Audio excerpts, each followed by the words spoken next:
So, Tom, what do you see most people doing wrong with their money right now? What is something that people should be avoiding, should be aware of? What are people doing wrong that is affecting their financial security moving forward?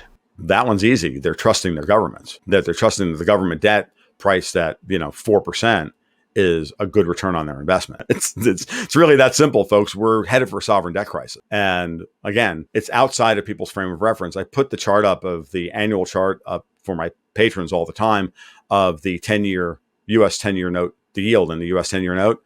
And I go, is anybody under the age of 65, 70 years old now, have they ever traded at bear market in US debt? No.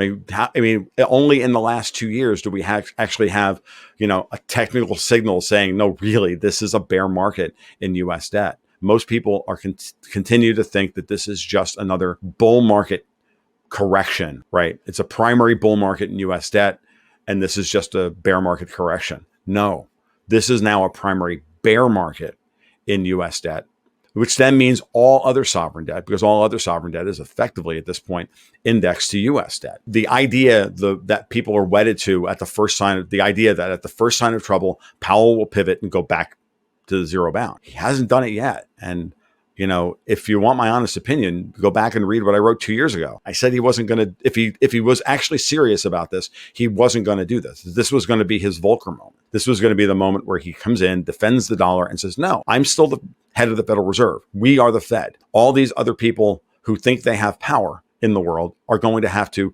prove it to me by the markets choosing them over the Fed. Good luck with that. There's $80 trillion worth of US dollar denominated debt out there, or whatever the number is today.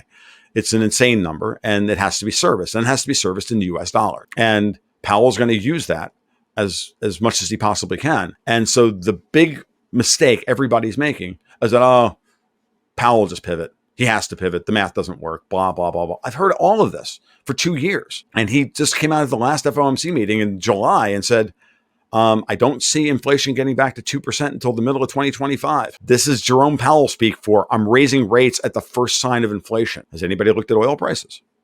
Inflation's coming back. Hi, I'm Tom Luongo, and you're watching Think Smart Education.